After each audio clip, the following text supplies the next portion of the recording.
I have feelings for my little uncle. For his sake, I refused the arranged marriage with my childhood sweetheart, but all he said was, like you, do you think I'm a beast? I'm your little uncle, I asked him, but we don't have any blood relationship. He sneered coldly and retorted, do I really have to say it straight out that I don't like you at all? Later, I died in a car accident on the day he got engaged to someone else. When I opened my eyes again, I was back on the day my childhood sweetheart proposed the arranged marriage. In full view of everyone, I nodded and agreed. The man who was always nonchalant suddenly went crazy. 1. Marriage is a big deal. Coincidentally, Mien's little uncle has returned from abroad and will be here soon. Let's also hear his opinion. Upon hearing this, I immediately looked up at my grandmother. Ji Yanli has returned to the country ahead of schedule. In my previous life, I remembered it very clearly.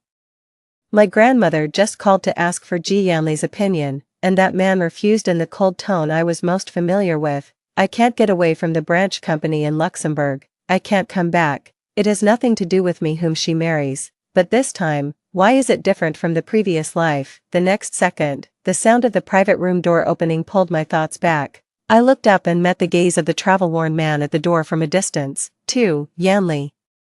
What do you think about Mien's marriage with the Song family? Probably not wanting to hear Ji Yanli's harsh sarcasm again, I directly took over my grandmother's words. Grandma, I'm already an adult, I can make my own decisions about such things. The man opposite snorted and smiled, tapping the tabletop casually with his fingertips, then let her tell us her thoughts. Under the eyes of everyone, I took a deep breath. My tone was solemn. I'm willing to marry brother Songyu. Songyu is my childhood sweetheart whom I've grown up with. As soon as I finished speaking, the sound of tapping on the table stopped immediately. Ji Yanli stared at me without blinking. Grandma's voice sounded at the right moment. Since you also like your brother Songyu, then Grandma doesn't have much else to say. I ignored Ji Yanli's gaze and nodded at Grandma and the others. Brother Songyu just sent me a message saying he's waiting for me at the door, so I'll be leaving now. Stop. Ji Yanli, who had been silent for a long time, suddenly spoke, ignoring the strange looks from others. He walked straight up to me. He looked down at me. Do you like him that you want to marry him? My voice was very calm. It doesn't matter whether I like him or not now, little uncle, even if I don't have feelings for him now. We have a lifetime to cultivate them. After all, we'll be husband and wife soon. Ji Yanli looked at me with a dangerous tone. What did you call me? In the past, when I liked Ji Yanli, I always called him by his full name. This was the first time I called him little uncle. He was so angry that he laughed, and without asking for anyone's opinion, he directly pulled me away in front of others. Let go of me. I was pulled all the way to the parking lot by Ji Yanli. Ji Yanli sneered, his hand gripping tightly. Let you go to find your little fiancé. I just felt it was unintelligible. Even if so, it has nothing to do with you, little uncle. I deliberately emphasized the last few words. Upon hearing this, Ji Yanli really stopped. His jaw was tense. He lit a cigarette, seemingly to calm down. Either you get in the car with me and talk now, or I'll go talk to your brother Songyu directly. I don't know if it's an illusion, but I always feel that Ji Yanli has a much worse temper this time. In the end, I still got into Ji Yanli's car. 3. You can't marry Songyu. Ji Yanli looked at the steering wheel, his tone brooking no argument.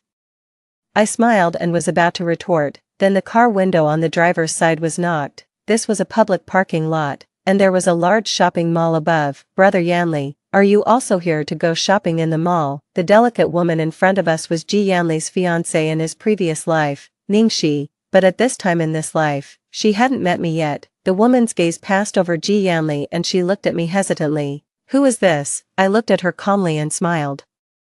This is my little uncle. Sister, do you want to have a private chat with my little uncle? Then I'll leave now. As I said this, I started to unbuckle my seatbelt. Ningxi's cheeks turned slightly red. Thank you. Ji Yanli's abnormal behavior just now made me feel dazed for a moment, but the appearance of Ningxi immediately brought me back to reality. This was the destined female lead in Ji Yanli's life. Who said you could leave? Ji Yanli stopped my movement with a half smile.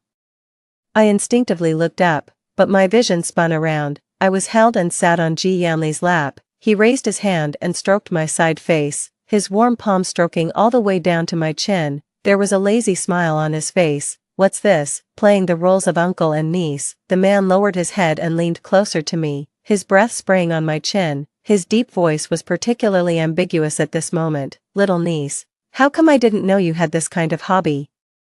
I was completely stunned, my mind going blank, unable to respond. I let Ji Yanli talk nonsense. He finally looked up at Ningxi, who was frozen outside the window. Miss Ning, do you have something to talk to me about? Does it have to be now? I'm not really convenient. After saying this, he held me and adjusted the seat backward, the hint being very obvious. Ningxi took 2 steps back with a pale face. Brother Yanli, how can you hold another woman? Don't you know that I like you? Ji Yanli turned his head and sneered. He seemed to think what she said was absurd. Listen, Ningxi, your liking me has nothing to do with me at all. Stop hovering around me like a fly, please. He deliberately emphasized the word please, and his repulsion towards Ningxi was clearly shown. I slowly came back to my senses. This was very wrong. Even if Ji Yanli disliked a woman, he had never made her so embarrassed in public. What's more, it was his fiancée whom he was engaged to in his previous life. While I was still thinking about it, Ningxi had already run away with tears in her eyes. Little uncle, can you let me go now? I just regarded him as using me as a shield. Ji Yanli's phone rang at this moment. Instead of letting me go, he held me even tighter. He used his other hand to answer the phone. Grandma's voice came from the other side. Yanli, what's the situation between you and Mian? Where did you take her? Ji Yanli didn't answer in a hurry. Instead, he glanced at me and raised one eyebrow slightly. What did you just say? You want to get off my lap? I immediately held my breath and shook my head at him repeatedly, signaling him not to say anything. Grandma on the other end of the phone didn't hear clearly.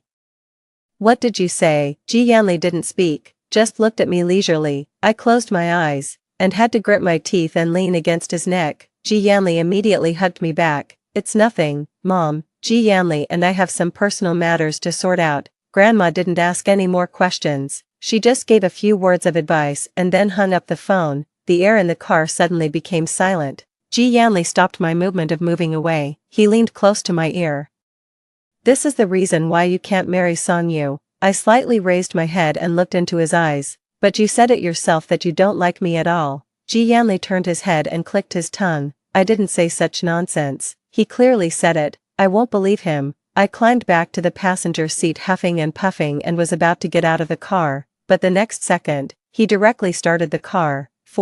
I leaned against the edge of the car window, counting the cars that whizzed by in boredom. I was also deep in thought, recalling Ji Yanli's abnormal behavior. Suddenly, the car was slammed to a stop. I leaned forward due to inertia. There was a black Kian blocking the way in front of us. Song Yu got out of the car. His face was cold and serious. Mian, get out, I'll take you back. I instinctively glanced at Ji Yanli. He casually tapped the steering wheel with his fingertips, looking at the boy in front of him with great interest.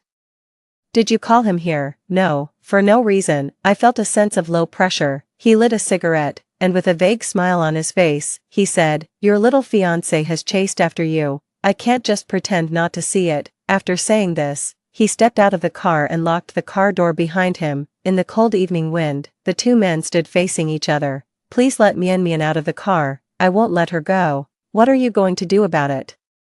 Song Yu stopped arguing and directly walked towards the passenger seat, but the moment he got close, Ji Yanli grabbed his arm. Song Yu was slightly shorter than Ji Yanli. He quickly fell into a disadvantage. He was pushed around by Ji Yanli and slammed onto the front cover of his Kian. Ji Yanli's hand was around his neck. What do you want to do to Mian? Song Yu managed to say. Ji Yanli unhurriedly flicked the ash off his cigarette with his other hand and crushed the cigarette butt on the car.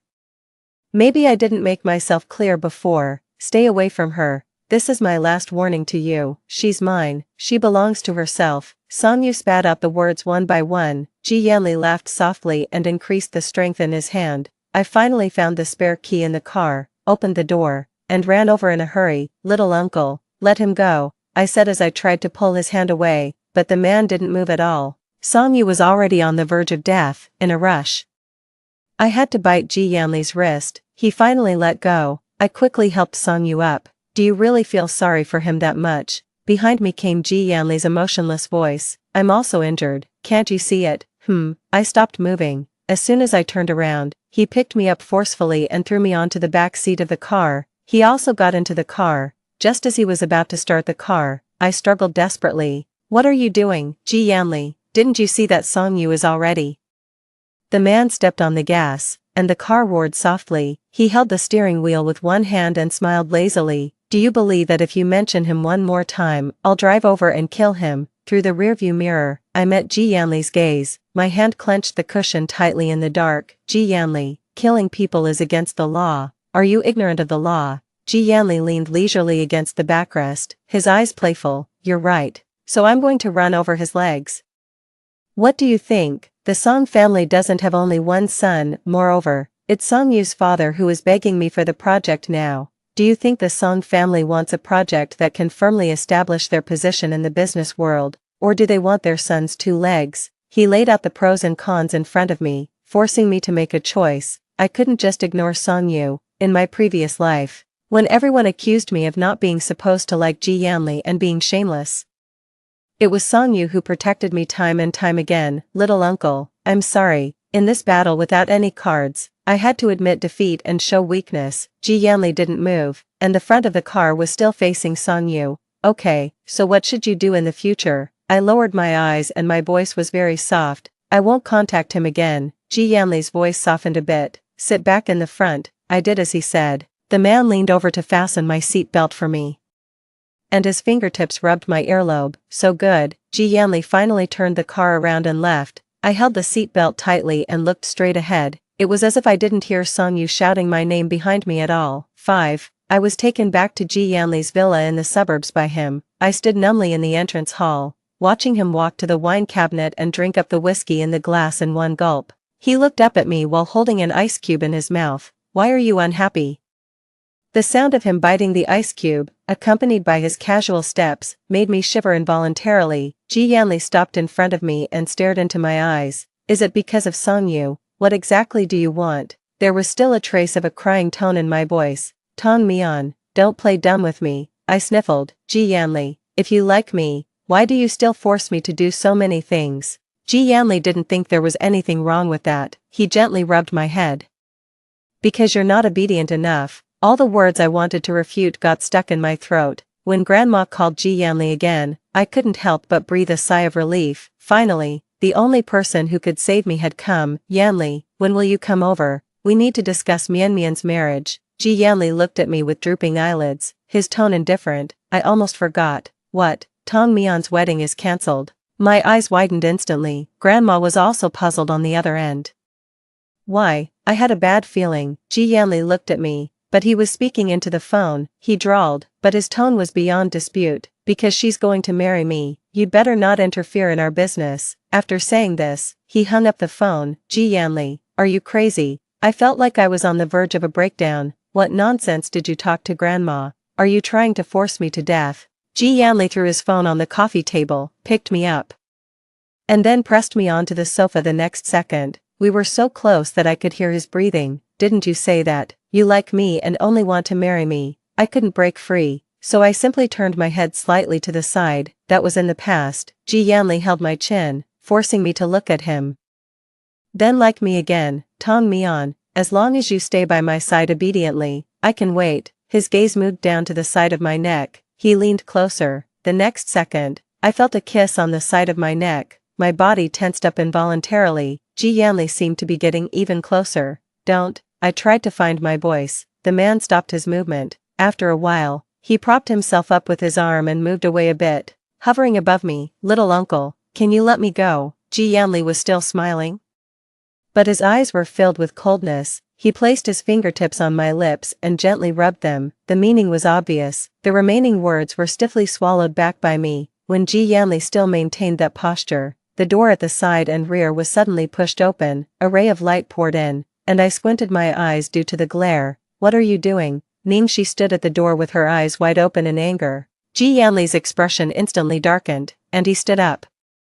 Were you following me? Would I have seen this scene if I hadn't followed you? The veins on her forehead were clearly bulging. She seduced you, didn't she? Brother Yanli, tell me, it's like that, isn't it? There was a hint of madness in Ningxi's eyes. Ji Yanli didn't say anything. He picked up his phone and called the security guard. Taking advantage of this gap, Ningxi suddenly strode over. Before I could react, she took out the eyebrow trimmer that she had hidden in her hand and slashed towards my face. There was no time to dodge, so I instinctively closed my eyes tightly, but I didn't feel the pain I had expected. Brother Yanli, I opened my eyes. Ji Yanli's arm was in front of me, bright red blood dripped drop by drop along the wound onto my pants, spreading out. Ji Yanli didn't pause. He directly bent Ningxi's arm inward. The eyebrow trimmer in his hand was pointed directly at her own neck. Why are you so cheap, huh? A few hours ago, I just rejected you, and now you're sticking to me again. Is it my fault that I like you? Ningxi was forced to take step by step backward, and even a bloody mark had been pressed out on her neck by the blade. You'll soon know if it's wrong or not. Ji Yanli let out a soft laugh and threw Ningxi away. I heard the approaching sound of footsteps. The security guards arrived and took Ningxi away while apologizing. She was in a sorry state.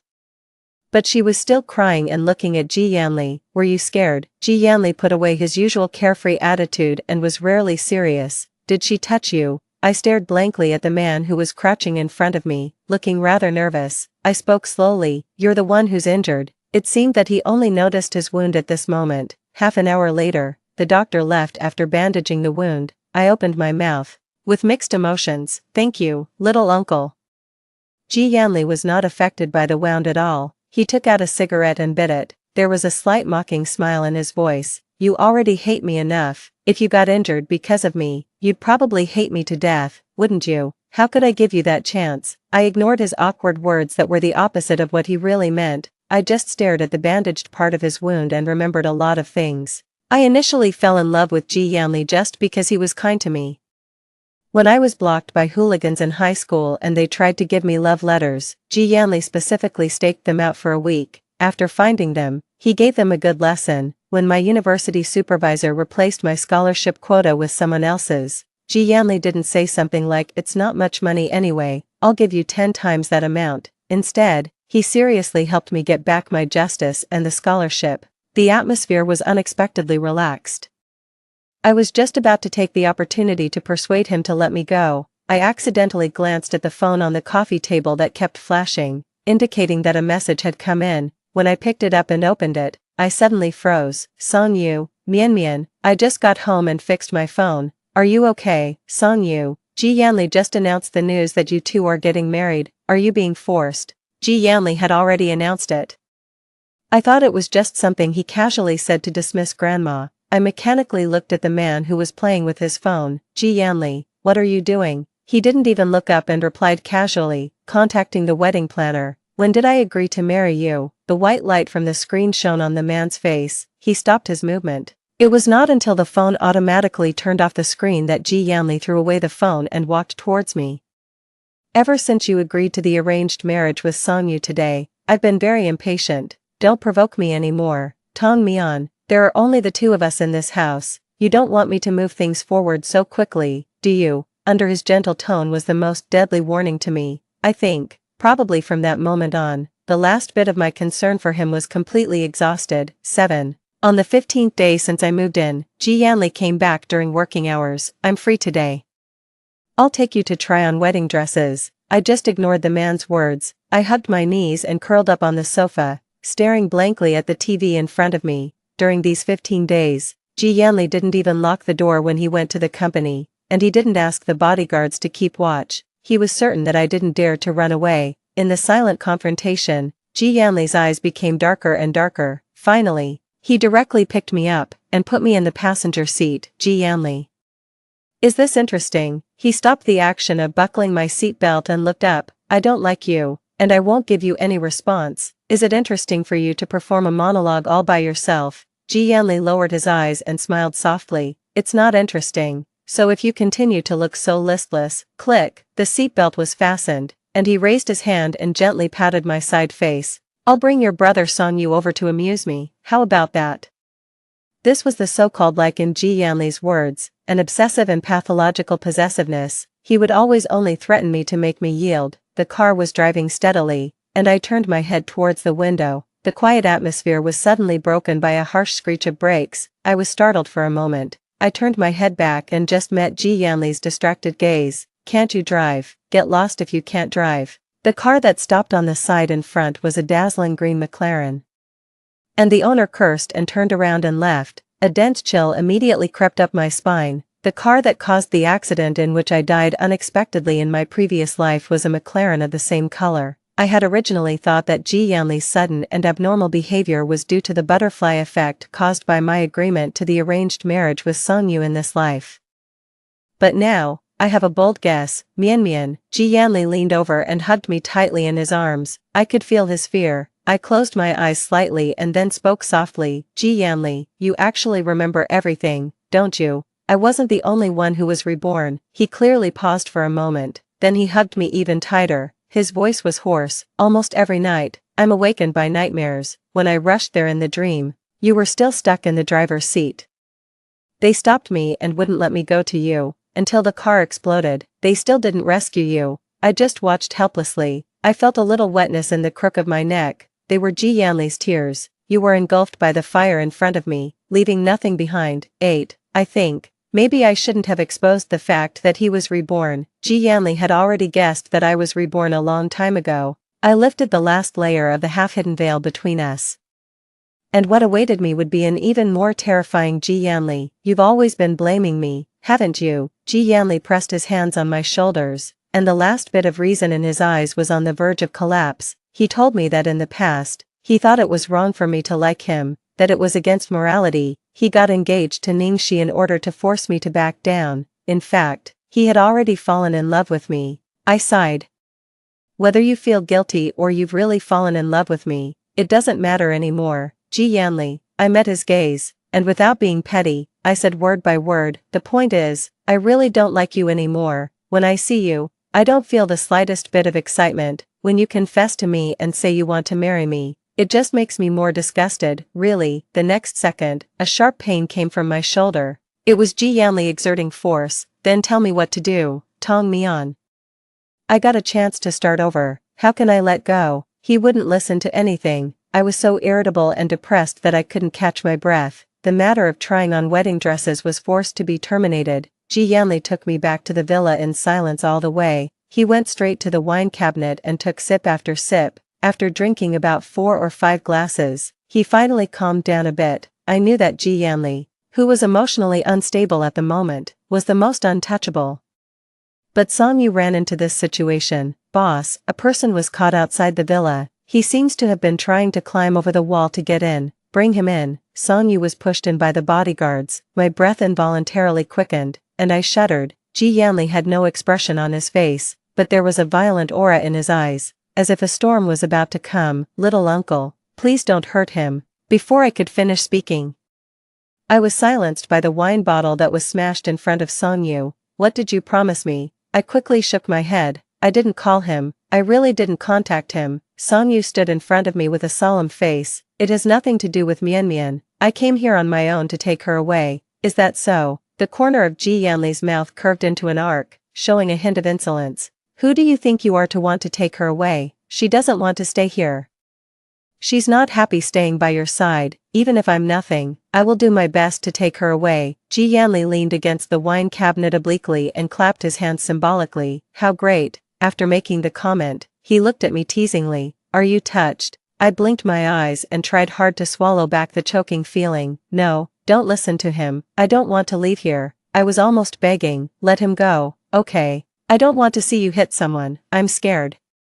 Ji Yanli walked over slowly and sat me on the sofa with his arm around me. Don't be afraid. I won't do it myself. I didn't relax easily. Ji Yanli, let her go. Song Yu was pressed on the shoulders by the bodyguards and growled. Ji Yanli raised his eyebrows, leaned close to my ear suggestively, and asked in a low voice, do you like him? No, I don't like him. I immediately denied it. I wasn't deliberately lying to appease Ji Yanli. I really only regarded Song Yu as my brother. I agreed to the arranged marriage just to repay Grandma for her kindness in adopting me. Ji Yanli stared into my eyes scrutinizingly. After a while, he seemed to believe me and nodded. Then do you like me? I only hesitated for a second, and Ji Yanli's face turned cold. Yes, I answered while crying. I like you. Ji Yanli gently wiped my tears. Why are you crying? He pinched my chin and lifted it up. If you like me, you won't try to avoid me, right? The wine droplets splashed on the man's collar evaporated in the air. I couldn't help but grab the cuff of his sleeve, not daring to use much force, a few centimeters before touching. Beast, are you trying to force her to death? Song Yu couldn't bear it anymore. Come at me directly. Why are you threatening her? Ji Yanli stopped and let me go. He pretended to be in a difficult situation and gave a soft sneer. Tong Mian, look. It's not that I'm not keeping my promise. It's your brother Song Yu who keeps courting death again and again. Ji Yanli walked over, grabbed the back of Song Yu's neck, and forced him to lower his head. How much ability do you have to show off? As he spoke, he pressed Song Yu's neck down. His face was getting closer and closer to the broken pieces of the wine bottle on the floor. Ji Yanli, if you don't kill me today, I will come again to save Mian Mian. I held the phone and shouted out in a breakdown, Ji Yanli, don't touch him anymore. You're violently beating others in a group. If you take another action, I'll call the police. Not pretending anymore. Ji Yanli still had that calm and confident attitude. He raised his chin. Go ahead and call. What do you mean by violent group beating? He broke into a private residence. I'm just defending myself. Ji Yanli squatted in front of Song Yu and casually picked up a piece of glass shard. You can try and see who the people's police will take away when they come. My face gradually turned pale, and I let my hand drop feebly. The phone fell to the ground accordingly. Ji Yanli played with the piece of glass shard in his hand. I nervously followed his hand with my gaze, afraid that he would stab Song Yu with it. He smiled meaninglessly. As for you, don't keep talking about killing people. Do you understand the law? Here's what we'll do. He looked at the glass shard and then at Song Yu. If you swallow it, I won't pursue this matter today. How about it? Or I'll have someone force your mouth open and stuff all these pieces in, and then send you to the hospital for gastric lavage. Sweat dripped from the black hair on Song Yu's forehead and landed on the ground. After a period of resistance, he had no strength left. I forced myself to hold back the weakness in my legs and walked over to Ji Yanli. I barely managed a smile and hugged his waist. Stop making trouble. Okay, I'll be obedient and listen to you from now on. Weren't you going to take me to choose a dress? Let's go. You can help me choose, and I'll help you choose. Okay. Behind me came Song Yu's horse crying, Mian Mian, don't bow down to him. I seemed not to hear him and just buried my head in the crook of Ji Yanli's neck. He's so noisy. Throw him out. Ji Yanli was like caressing a docile pet, casually stroking the back of my head. Why are you being so obedient all of a sudden? Weren't you still threatening to call the police? I was wrong. I overestimated my abilities. Ji Yanli's hand moved down and rubbed my ear. Mian Mian, since we're going to act, we might as well do it thoroughly, he said in a voice that only the two of us could hear. Then he turned my body around to face Song Yu. Tell him, are you willing to marry me voluntarily? I knew that my bitter smile must look very ugly at this moment. But Ji Yanli behind me was like a gun pointed at my head. Song Yu, I really want to marry Ji Yanli. Please don't bother us anymore. It really bothers me. Song Yu opened his mouth with difficulty but couldn't say a word. The sadness in his eyes was about to overflow. I'm sorry. He was apologizing for not being able to take me away and forcing me to agree to marry Ji Yanli. Song Yu was sent away, and it was as if all my strength had been drained from me. I knelt and sat on the carpet.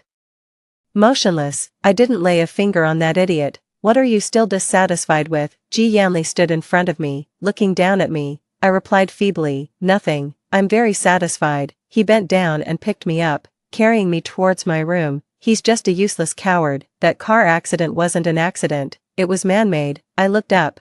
Ningxi ordered someone to do it, he added in a cold voice. When he found out, he didn't do anything. He just kept crying in front of your tombstone.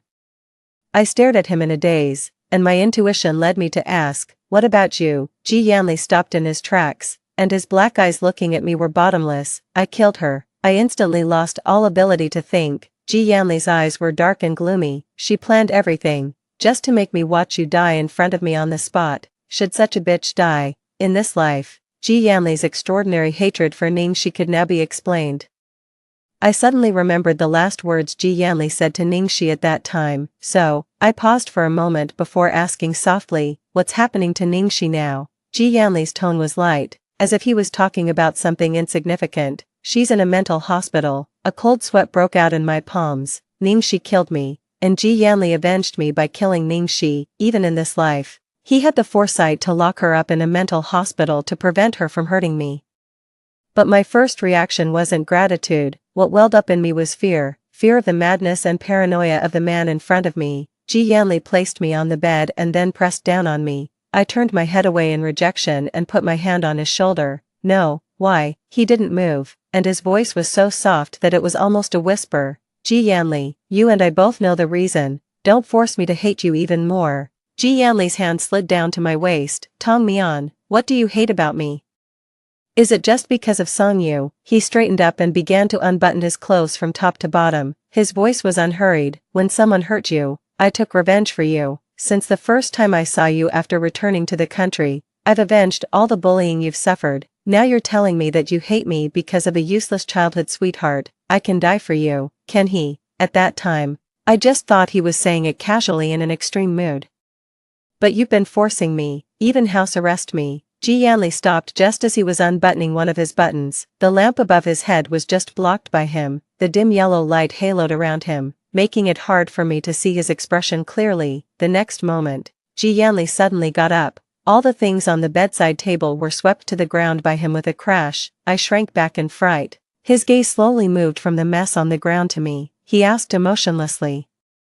Then what should I do? The first time I saw you in this life, you were about to marry Song Yu. Did you ever give me a chance? So what's the meaning of my living this life again? Is it to watch you fall in love with someone else and marry someone else? You all will have a fulfilling life, while I'm still trapped in the past, trapped in the nightmare of that car accident. Is that fair to me? Ji Yanli suddenly lost control.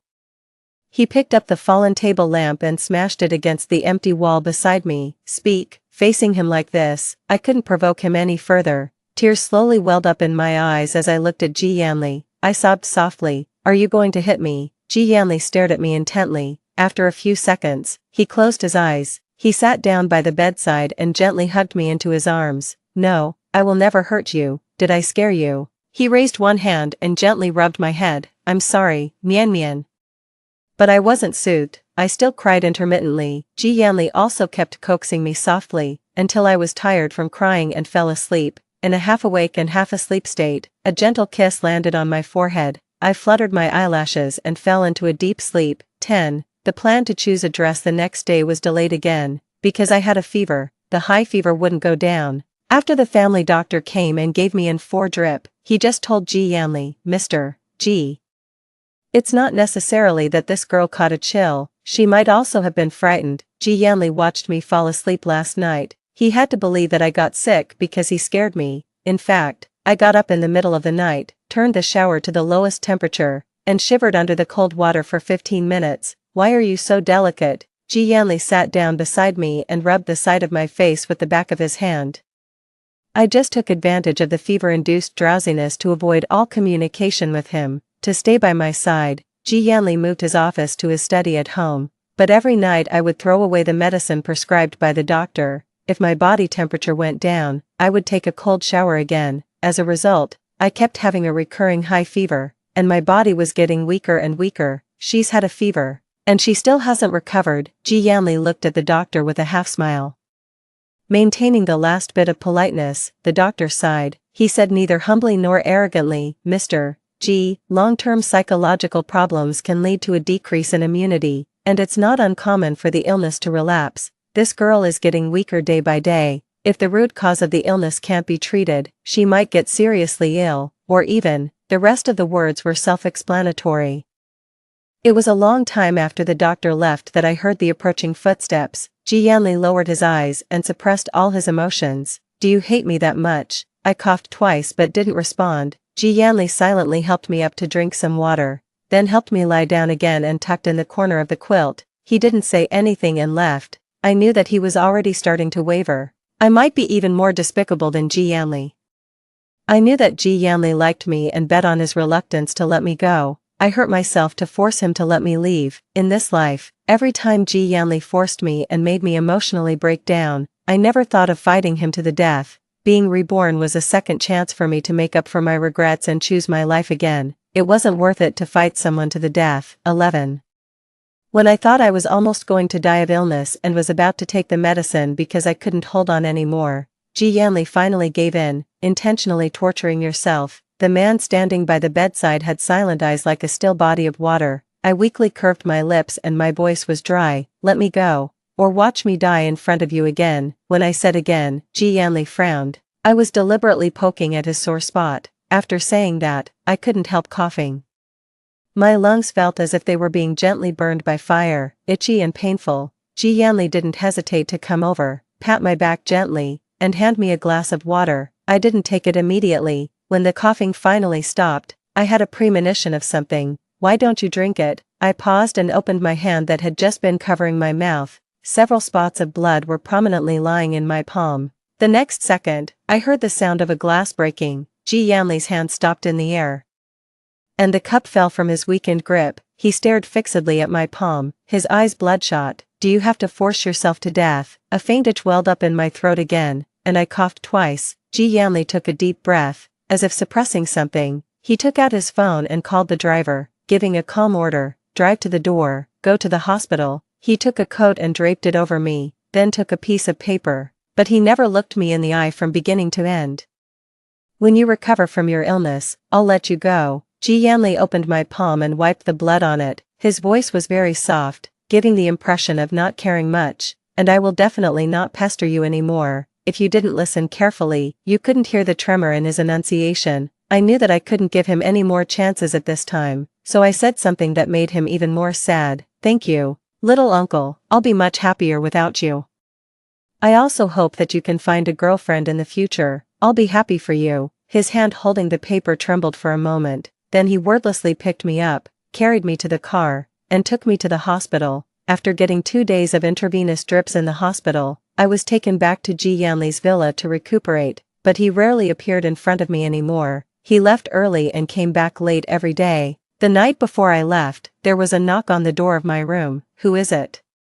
It's me. When I heard Ji Yanli's voice, I couldn't help but become alert. What's the matter? I'm already asleep. The person outside the door paused for a moment before asking in a low voice, the weather forecast says it will be cold and rainy tomorrow. You've just recovered a bit. Why don't you leave the day after tomorrow? I blurted out a refusal. No need, brother Song-yu will pick me up on his way. After about another minute. I almost thought Ji Yanli had already left when I heard his voice again. Okay, 12. The next day, it was just getting light, and the rain was still falling patter. There was no sign of Ji Yanli in the living room. I raised my hand and was about to push the door open. Tong Mian, if I didn't completely get rid of Ji Yanli, I would always be worried that he would go back on his word. I frowned and turned around, meeting my wary gaze. He seemed to be stung and lowered his eyes. He was holding a white scarf in his hand. He opened it and put it around my neck. I instinctively took a step back, and his movement also paused for a moment. The scarf can keep you warm. Don't let your illness relapse. Thank you, I replied, and my gaze fell on Song-yu outside the window. I thought that my eagerness to leave was written all over my face. Ji Yanli smiled self-deprecatingly and said slowly, maybe I really have some psychological problems. Which is why I tried every abnormal means to keep you. Sorry. Only then did I look at him directly. The man in front of me had a hint of tiredness between his eyebrows and eyes. After a long time, I just nodded. Then I opened the door and left. I didn't look back even once. In the following years, as Ji Yanli promised me, he never appeared in front of me again. It wasn't difficult to fall in love with Song-yu. He always put me first in everything. He wasn't overbearing or violent. He would always listen to my thoughts gently, but he definitely wasn't lacking in a sense of responsibility either. I agreed to Song-yu's proposal in the late autumn of the 3rd year. This time, there was no business arranged marriage. It was just driven by pure love. On the day of the wedding, I didn't send an invitation to Ji Yanli, only grandma called him, but on the day of the wedding, he still didn't show up. Later, I heard from Song-yu that Ji Yanli actually gave the project to Song-yu among Song-yu's company and another competing company. One day, on a whim, I went downstairs to the company to wait for Song-yu to get off work. A car quickly passed by in the nearby parking lot. I hadn't thought of Ji Yanli for a long time, but at that moment, I suddenly remembered. Ji Yanli used to have a car of the same series. Mian. Song-yu's voice interrupted my trance. I raised my lips and walked towards him. I'm here to pick you up from work. Song-yu raised his eyebrows slightly. Then who will drive? I squinted my eyes and smiled, feeling justified. You drive. He chuckled and put his arm around me and left. The project encountered problems at a crucial point, and at the same time, I was also found to be pregnant. Song-yu hesitated to speak. It took him a long time to speak with difficulty. One of the factories in the south was hit by a mountain flood. Not only were all the most crucial components destroyed, but it was also said that some workers were killed. Ji Yanli and I have to go there. I comforted him. It doesn't matter. Mountain floods are frequent at this time of the year. You have to pay attention to your safety. You know, I didn't expect that my words would come true. Half a month later, only Song Yu came back alone. He knelt in front of Grandma. His face mixed with blood and tears. Ji Yanli saved me. I'm sorry for you. I suddenly raised my head, as if I couldn't understand what he was saying. Song Yu said that on the way down the mountain with Ji Yanli, a flood suddenly broke out. They didn't have any experience and couldn't escape. There was only a stone half embedded and half exposed nearby as a high place. It was Ji Yanli who found it. Yanli, what do you think about Mian's marriage with the Song family? When Song Yu turned his head, a torrent suddenly gushed out, and he couldn't see Ji Yanli's figure anymore. He was prepared to die. But he didn't even have time to say a final word. When I stood in front of his tombstone and looked into his black and white photo, I felt as if I had traveled through time. I hadn't seen Ji Yanli for many years, because I didn't care. His features had unconsciously faded from my memory, until now, his outline became clear again. I suddenly remembered what he had said for no apparent reason. I can die for you, can he? So, did you save Song Yu for my sake? But no one would answer me anymore. On that day, before I left the cemetery, I met Ji Yanli's assistant, Miss Tong. Mr. Ji had already made a will, except for the fixed share for the old lady. All the property under his name belongs to you. After saying that, he seemed to remember something and continued to add, Mr. Ji said it was in the name of your little uncle, so you don't have to think too much about it. Another half-month passed. The local police in the south called Grandma. I was afraid that Grandma would be stimulated. So I answered the phone for her. The result was that Ji Yanli's body wasn't found. There was only a cloth amulet with some characters embroidered on it. It wasn't certain if it belonged to Ji Yanli. I asked, what are the characters? The other side said, may Mian be safe and sound. Story 2. In a previous life, Jiang Hao rushed into a burning building to save his good brother, ignoring my desperate attempts to stop him. He ended up with 45% of his face burned and a permanent disability in his left hand. However, when I suggested breaking up to let him be with Li Meng, they took to the internet to write about how I was a heartless woman abandoning a hero who had saved others from a fire, which led to me being cyberbullied by millions. In the second year of suffering from depression, my family forced me into marriage with Jiang Hao by offering a dowry of 500,000 yuan. Li Meng did not attend our wedding but was waiting at our new home early to consummate the marriage on my behalf. I didn't disturb them. Instead, I silently turned on the gas in the kitchen, and when Jiang Hao rushed to turn it off, I pulled out a lighter. Let's meet in hell then. A fire treats everyone equally, regardless of who they are. I thought it would bring me relief, but after intense pain, I found myself back in the apartment I rented over 2 years ago. There, Jiang Hao and I were cuddling on the sofa, watching a movie. His left arm was around my neck, and he held a cigarette in his right hand. My mouth, seemingly out of control, pointed at the screen and endlessly talked about wanting a big bed like the one in the movie for our new home. Jiang Hao chuckled softly, sure, as long as you like it, we'll get whatever you want. As he spoke, he leaned over to kiss me. I was terrified and wanted to resist, but then I heard a familiar ringtone. Jiang Hao had set a special ringtone for Li Meng, recorded by her. Aren't you going to answer the phone, my dear son? What are you up to that's so shady? Forgot your brother now that you have a wife? Huh, if you don't answer, you're buying the next round of skewers. It was a recording of Li Meng teasing as she ran, with Jiang Hao chasing after her, her exaggerated laughter and heavy breathing clear in the background. Jiang Hao picked up the phone as if it were a royal decree. What now, my lady? You sure have a knack for timing. Ah Hao, save me, cough cough, my house is on fire, I might die. Ah Hao, save me, cough cough. Li Meng was coughing violently as she hung up. Jiang Hao stood up from the sofa, his face serious and anxious, pacing back and forth. He called Li Meng several times, but she didn't answer. He grabbed his jacket. Su Qiao, something's happened to Li Meng, we need to go check on her. Why, can't we just not go? Jiang Hao paused, looking at me with disappointment.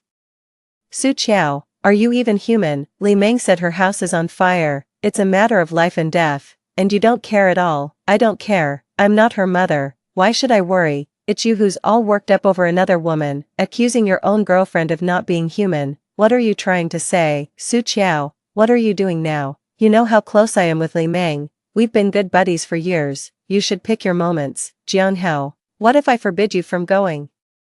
Jiang Hao scoffed and turned to leave. As he was changing his shoes at the entrance, I spoke again. Jiang Hao, I'm giving you one last chance. If you go to Li Meng today, we're breaking up. from now on, you can be with Li Meng, just don't come looking for me. Jiang Hao replied, break up, just because my brother needs me. Su Qiao, you've really shown me what it means when they say brothers are like limbs, women are like clothes. If I ever face trouble in the future, I don't know if you would come, but I know for sure that Li Meng would, so today, I must make sure she's safe. If you want to break up, then let's break up, but remember, the problem lies with you, not me. I have a clear conscience. After saying that, he turned and rushed out of the front door. Seeing both elevators occupied, he sprinted down the stairs instead. We live on the 7th floor, and running down indeed proved faster than walking. I don't know why. Even when I was prepared to go through hell, I find myself back in the realm of the living. Could it be that even fate thinks I lived through hell in my past life? I won't make the same mistakes again. Earlier, while Jiang Hao was changing his shoes, I took a photo of him tying his shoelaces. Now, I'm posting it directly to my social circle. You run to her in the shoes I bought you, making the past 3 years of my life seem like a joke. Every time it's the same, a single call from her. And whether we are kissing or hugging, you'd stop everything. Whenever she commands, all our plans get scrapped. 3 years in a relationship, loving you so humbly, even though I'm the official girlfriend, I always felt secondary, like a spare tire filling the void in your heart whenever she doesn't need you. We were even planning the decor for our new house, yet a call from her, and you left me behind again, 3 years by your side, and all I received was an if you want to break up. Then let's break up. I even started feeling cheap. Enough is enough, all the demeaning things I did for you, I'm taking it all back today. I paid the rent until next month and settled this quarter's utilities. You'll need to learn how to handle these going forward. Don't forget, I know you have no experience renting on your own. Since I met you, you've wanted to start your own business, never worked a day, and probably don't have much savings, so I chose to move out, leaving everything in the apartment for you. After all, this place reeks of you, and I can't stand it anymore. I just hope from now on we can go our separate ways and never disturb each other again. Jiang Hao, I genuinely wish you and Li Meng happiness and a long-lasting love. Love her well and stop using the guise of being good buddies to hurt innocent girls. The hardships, tears, and grievances I've endured over these 3 years, don't let another girl suffer them. Jiang Hao, love Li Meng well, I wish you happiness. It takes about 15 minutes to drive from my place to Li Meng's. I must make every second count during this time. Posting about my breakup with Jiang Hao because of his best buddy Li Meng across all my social platforms, letting everyone know. Besides the last photo I took of him changing his shoes, there are also screenshots of our chats. Over 3 years, Jiang Hao and I argued countless times because of Li Meng. He stood me up more times than I can count for her sake. It seems whenever I had a date planned with Jiang Hao, Li Meng always had some crisis. I posted 8 screenshots on WeChat where Jiang Hao apologized for standing me up because of Li Meng. Then on Weibo, I posted 18. After that, I quickly packed up some essentials, dragged my luggage downstairs, and took another photo for my social circle. Goodbye. No matter how hard it is to let go, during the years I was cyberbullied, I never understood why it had to be me who suffered. Later, I thought maybe it's because Li Meng knows how to speak, to show vulnerability, to cry, to talk about emotions. She would die for Jiang Hao's happiness, so this time, let her be the one to personally bring him happiness. I took a taxi straight to the airport and bought a ticket for tonight's flight to Yunnan. Having just broken up, I was devastated. Traveling to clear my mind seemed reasonable, right? As soon as I landed and turned on my phone, it was bombarded with messages. I was flooded with over 99 notifications. Jiang Hao's idiot friends were shamelessly texting, Su Qiao, Jiang Hao needs you now. How could you leave him at a time like this? There's absolutely nothing romantic between Jiang Hao and Li Meng. All of us brothers can vouch for that. Su Qiao, Jiang Hao is in the emergency room fighting for his life. Come back and take care of him. Aren't you afraid of being criticized if you abandon him now? Afraid? Of course, I'm not afraid. Not only am I not afraid, I even feel like laughing. I ignored those messages and then saw many voice messages from my best friend. She started by cursing Jiang Hao. Damn, you finally broke up. Sister, Jiang Hao is such trash. I told you he was no good. And that Li Meng, what a bitch, thinks she can rely solely on her male best friends. Disgusting. You were so naive to pay his rent and utilities for so many years. A dog would have been better to keep than him, and you left the house to him. Why should you? He doesn't even deserve a doghouse. Why did you go to Yunnan? To heal from the breakup. send me your hotel info when you get off the plane, I'll catch the next flight to join you. Damn sister, karma really does exist in this world, truly. You breaking up with Jiang Hao was so timely, just an hour later and you wouldn't have been able to escape. Jiang Hao got burned trying to save Li Meng and was rushed to the hospital. Fong Fong was extremely agitated until she got on her flight. I listened to her voice messages over and over, alone in my hotel room, tears streaming down my face, because in my past life, when I was alone, unsupported, and tortured by depression to the point of wishing I were dead, she was the only one there for me as always. She didn't know how to comfort me, and at that time I had completely closed myself off, not allowing anyone near, so she would often send me voice messages, share her experiences as if nothing had happened, treating me like a normal person. In my past life, when I died, she was probably still single, had bought a camper van, traveled with a big yellow dog, and became a travel blogger with over 1 million fans. She must have been busy, had many friends, taken many ads, and seen many sights, but she still messaged me, sent photos, let me see the road she traveled and the views she saw. Ciao ciao, you should have come with me, you would have loved it. That was what she told me the most. Her consistent attitude towards me, her understanding and support from start to finish, her years of friendship amidst the overwhelming unjust criticism and moral coercion, were as fine as spider silk, yet capable of bearing immense weight. It was the only ray of light that pierced through my dark world. I still fear crowds, even though those people aren't blaming or cursing me online anymore, not dredging up every traceable event from my childhood to scrutinize and judge, but those deep-seated fears and aversions aren't something that just disappear after rebirth. I checked Fong Fong's flight and estimated the time, then went down to the hotel lobby to wait for her. It was already past 3 in the morning, and there were only a few people at the hotel entrance. I stood alone, tucked in a corner under a column, and as soon as Fong Fong got out of the taxi, she glanced at the few people at the entrance and made a beeline towards me. For me, it had been over 2 years since I last saw her, but for her, it was as if we had just gone to a newly opened hot pot restaurant yesterday afternoon. Ciao ciao, Fong Fong ran towards me. She hugged me tightly, not used to being in close contact with others. I tensed up instantly, but realizing it was Fong Fong who was holding me, someone who wouldn't hurt me, I gradually allowed myself to relax. Let's go up, we can talk more in the room. Throughout the journey, Fong Fong didn't stop talking. She alternated between being thankful for my timely escape and cursing Jiang Hao as a despicable man who got what he deserved. Do you know, there should have been no casualties in the fire, but he ignored advice and charged in to play the hero, only to end up with severe burns. He became the only person in need of urgent care. It's just ridiculous. How could he do that? Surely he didn't set his clothes on fire just to play the hero in front of Li Meng, and he had the nerve to call me brother. If that's not about love, then what is? I vaguely remembered something. He wasn't that crazy. The jacket he was wearing was a birthday gift from Li Meng last month. It was made of acrylic and nylon, materials that would melt and stick to the skin in high heat, and were also highly flammable. Fong Fong, damn, she seemed unsure how to judge the relationship between those two. After a pause, she shifted the conversation back to me. Thank God you left, otherwise, you wouldn't even realize what trouble you'd have been in.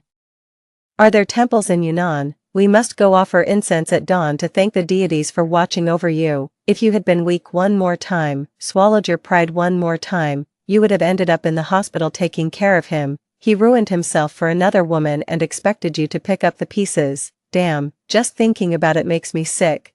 Fong Fong returned to the hotel room, took a bath amidst yawns, and went straight to bed. She slept soundly, enviably peaceful, but me, I hadn't slept well in a long time, and I felt wide awake now. I quietly took my laptop to the balcony. Before Li Meng could delete records and destroy evidence as she had in a previous life, I backed up all the evidence of the deep love that had once existed between her and Jiang Hao. While digging through Li Meng's secondary Weibo account, I discovered messages from her school days. It was clear she had enjoyed inserting herself between Jiang Hao and his girlfriend, emphasizing her own presence. Even after the girl couldn't tolerate it anymore and broke up with Jiang Hao, Li Meng would jump out, accusing and slandering the girl everywhere, smearing her reputation. Standing on a moral high ground, she rallied classmates to vilify the girl who broke up with Jiang Hao, portraying herself as righteous and just, and Jiang Hao as the innocent, pitiful one always being let down. The ex-girlfriends, in Li Meng's narrative, were monstrous and deserved disdain.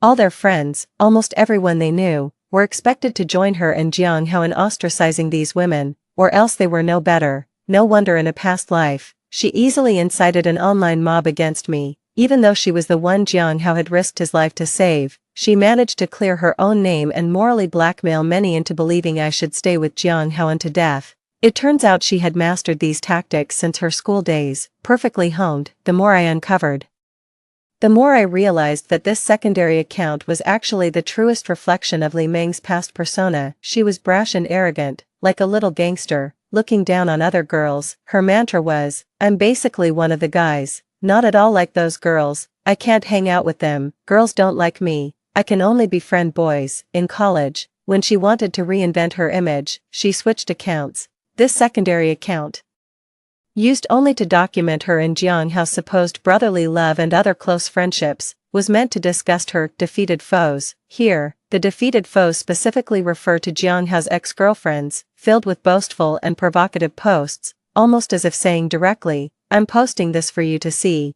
please come and envy me." Last month, during Jiang Hao's birthday, even though I was also there, all the photos that Li Meng posted either omitted me or showed just half of my face tucked away in a corner, like an unfamiliar passerby. She even posted a photo of herself trying on clothes with Jiang Hao, effectively painting a picture without me in it. It looked as though a wife was tidying up her husband's clothes as he prepared to leave the house. The two of them were close together, all smiles, gazing at each other affectionately. Haha. Fong Fong was right, one might say. If this isn't love, then what is? This account really has it all. I even stumbled upon Li Meng's QQ number from her student days, something I didn't even know in my past life. Seeing the content she left behind and the praises sung by others in the comments, her QQ number seemed quite special. Not something just anyone could add. People in the comments were desperately pleading for a spot in her friends list. As if appearing on Li Meng's list was a great honor, a symbol of status. Following through on QQ, I found that entering her space required answering a question. The question was, who is lousy? Considering the nicknames her friends used in their interactions with her on Weibo, I typed in Meng Yi and got in. The last comment on the message board in her space was from 5 years ago. From those messages, it felt as though Li Meng had established some sort of cult, with her classmates worshipping her religiously, opening her space's albums and videos. I finally understood that the so-called worship stemmed from fear. They desperately flattered her, seeking her approval. Terrified by her cruel methods towards those she disliked, she had shamelessly recorded and boasted about her bullying during her student days, getting lost in the calls of Meng Yi from her cronies. As a girl, she even secretly took photos of her classmates changing in the girls' dormitory and uploaded them directly to her space, with a group of male classmates.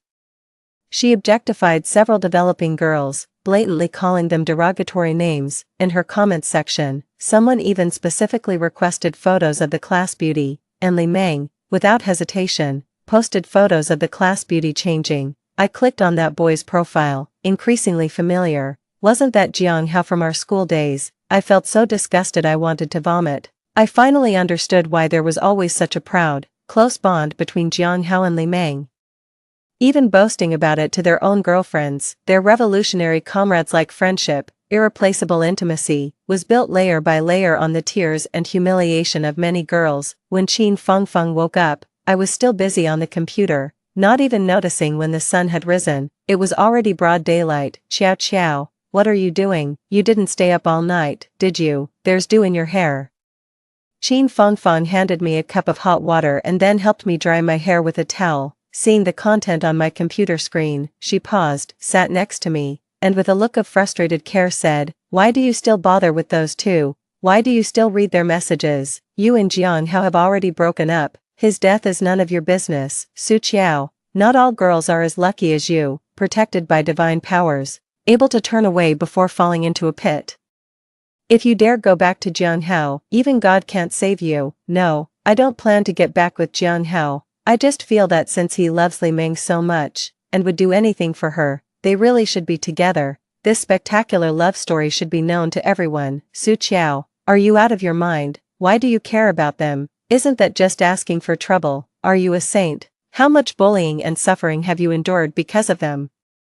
And you still have the mood to appreciate their love. What's wrong with your brain? Even Maria isn't as saintly as you. Qin Fengfeng's words nearly awakened my conscience, which had been crushed by a brutal online bullying incident. Of course, I am no saint. There are no saints in hell, only devils. After clicking send, I closed my laptop. Let's go have breakfast. You said you need to go offer prayers early, Qin Fengfeng.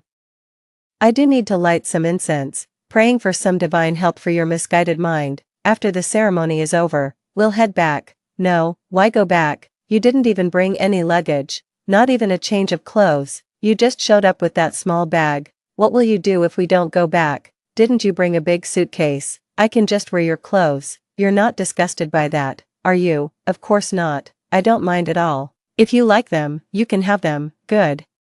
That's more like it. Qin Fengfeng was insistent on taking me out to distract me, clearly not wanting me to return to Jianghao at this time. She knew that once I went back, many people would act pitiful in front of me on Jianghao's behalf, employing every tactic to force me to stay by his side and take care of him. They only cared that Jianghao needed someone to look after him now, that he was a hero, that he shouldn't be abandoned. They didn't care why I, Su Qiao, should be responsible for him, or why I should endure the humiliation of picking up after a man who risked his life for another woman. If Jianghao had truly loved me wholeheartedly over these 3 years, and not consistently prioritized Li Meng's needs over mine, if it had been me trapped in that fire, if he had risked his life to save me, no matter if it resulted in burns or disfigurement, I, Su Qiao, would willingly take care of him for life, without a single complaint. But as he said, he believes Li Meng would sacrifice everything for him but doesn't trust me. Therefore, if it was Li Meng in that fire, he would definitely go, even at the cost of his own life. If it was me in the fire, at most he'd stand in the crowd and tell me not to panic, and if he remembered to call the fire department, I'd consider him considerate. It's even possible that if Li Meng called him at that moment, he would leave, and later justify himself by saying, the firefighters were already there. What could I do? You're fine, aren't you? Li Meng needs me. It's ironic just to think about it. I can already imagine his exact expression and tone. I really don't understand. Why must he torment other girls? Why can't he just be with Li Meng directly? These two are insane. Unable to confront them in person, I searched online for several popular bloggers, seeing their posts about the unnamed hero in the fire, with hundreds of thousands of likes and tens of thousands of comments. I directly sent the evidence of Jianghao and Li Meng's love through a business partnership email. Humans are emotional beings, innately longing and yearning for beautiful love stories, especially the passionate, true love that endures life and death trials, unwavering and irreplaceable. Who wouldn't be moved by such a story? The package I sent them was full of screenshots, solid evidence, without a single embellished word. The content contained only conversations, photos, and videos between those two, without involving a third party. Anyone would think that those two had been in love for over a decade, from school uniforms to wedding gowns, a hero fearlessly braving the flames for his beloved. These two really stacked up the romantic buffs. If only Jianghao hadn't dated one girl after another during this time and always referred to Li Meng as a brother, their story and feelings would be enough to make a romance movie. Those bloggers really knew how to capitalize on trending topics. After receiving the email, they immediately asked me to name my price. You misunderstood, these aren't for sale, they are free. I know them and was moved by the fearless spirit of the firefighting hero risking his life for his lover. I hope the whole world sees their beautiful love that transcends life and death. Please promote them vigorously. When the wedding comes, the whole nation should join in the feast virtually. Jianghao and Li Meng's love story hit the trending searches the afternoon after the fire, not just locally, but on a national level. At that time, Jianghao probably hadn't even been moved out of the ICU. In the age of social media, where information spreads explosively fast, the popularity of a firefighting hero soared incredibly. At the time, everyone who captured photos and videos at the scene uploaded them to their accounts. Also, people around Jianghao and Li Meng, many of whom wanted to gain fame by being associated with heroes, were willing to accept interviews from various media and make statements on camera. I really didn't expect this level of attention. Qin Fengfeng returned to the hotel in the evening and saw the trending search, nearly smashing her phone in anger. Shameless, utterly disgraceful. These two wretches truly have no bottom line. Why hasn't lightning struck them dead? Are they childhood sweethearts destined by fate? Have they been together from school uniforms to wedding dresses? Then what are you? What about the other women before you? Are they just props in their romantic games? Insane, these two are really insane. There's no way to justify their actions. They have so many classmates and friends. Why has no one come forward to reveal the truth? Are they all blind? It kills me to see those two despicable figures being adored and praised by the whole nation on the trending searches. It's more painful than gouging out my eyes. Fong, calm down, have some tea to cool off. Getting angry over them is not worth harming your health. Su Qiao, have you lost your mind? Why aren't you angry? I've already broken up with Jiang Hao. Whatever he does has nothing to do with me anymore. Why should I be angry? But the way people online are shipping them, it's as if you've been the third party for the past 3 years. I just can't swallow that, third party. The news about Jiang Hao and Li Meng is unusually hot. The whole nation is obsessed. If they knew that Li Meng is just the guy who broke up all of Jiang Hao's past relationships, I wonder if they would collectively spit blood. I asked a well-connected influencer, what's going on? How did this become a national trending topic? My friend is just an ordinary person and can't handle this. The quick reply came, this has nothing to do with me. This isn't something my dozen accounts could achieve. To tell you the truth, clearly some big capital is involved. Why? It's simple. It's about shifting the focus. Instead of the public demanding answers about fire safety, property management responsibilities, or why a gas company had a pipeline leak and explosion, it's better to feed them a crazy true love story. Tell your friend to see the bright side. It's not necessarily a bad thing. In the era of social media, so many people are desperate to become famous. They can easily gain millions of fans overnight, and just by occasionally promoting products, they can be set for life. Nobody's perfect. Tell them to delete any incriminating information fast and to apologize to any enemies. The power of netizens is immeasurable. In less than 3 days, both their family histories could be dug up. Okay, thanks for the heads up. I checked Li Meng's alternate account again, and just like in a past life, it had already been deactivated. Too late, unfortunately. Qin Fengfeng tirelessly exposed their ugly true faces online, advocating for Jiang Hao's ex-girlfriends, mainly for me. But she didn't want to drag me into it, didn't want me to be scolded, so she only mentioned a friend of mine. As a result, the fanatic shippers of the couple cyber-attacked, everyone knows. An unnamed friend is treated as the person themselves. Their relationship is so good, their daily life so sweet, it's impossible for anyone to come between them. You must be just a bitter person unable to get love. No one knows better than I do how little Qin Fengfeng thinks of Jiang Hao. To say she pined for Jiang Hao or was jealous of their love, to Qin Fengfeng, was the ultimate insult. Qin Fengfeng would never respect the men around me. When she saw news about girlfriends stealing boyfriends, she was almost nauseated. A real best friend would think that no man in the world is worthy of her best friend. Stealing men, nonsense. Such news is just created by malicious trash trying to stir up trouble between real friends. She clutched her phone, arguing with uninformed netizens. Too painful. Pea-sized pimples appeared on her chin, making her cry out in pain when touched. As I watched her, her eyebrows furrowed and her fighting spirit high, my eyes suddenly teared up, and I turned my face away. Tears streamed down uncontrollably. In a past life, when I was so cyberbullied that I hid in my room, afraid to meet anyone or to even check my phone, was she, like now, fighting single-handedly for me, alone against a multitude. Jojo, why are you crying? She put down her phone, came over, and hugged me, gently patting my back. If you're upset, just talk about it, let out your feelings. Don't bottle them up. Why not forget about those who make you unhappy? You still have me. Qin Fengfeng thought too highly of me. She believed I was troubled by love, thinking I could truly bless Li Meng and Jiang Hao. She didn't know I was a soul resurrected from death, my heart so dark it lacked any light. Of course, I hoped they would be together, and I also hoped they would face endless calamity, better off dead, never to part through eternity. For a moment, I couldn't help but want to share my past life experiences with Qin Fengfeng. But seeing her reddened eyes and the boil on her chin, I held back. What grievances have I suffered this time? It's merely escaping from a sea of misery, a stroke of luck. Yet she still felt indignant on my behalf. If she knew what I had endured in my past life, how I died, it would be too painful for her. Fengfeng, stop arguing with others. Could you let me use your account? Sure, take it, post whatever you want. Argue with whoever you want, I'll bear the consequences. I'm not afraid of anything. I wouldn't curse anyone. I had already understood that one person cannot win against the whole internet, who only care about their imagined ideals, boldly claiming, I think he's pitiful, so you must take responsibility for him, rather than saying, I think he's a great hero, I'll take care of him for life. They are generous with others' feelings, then bask in the satisfaction of being a good person.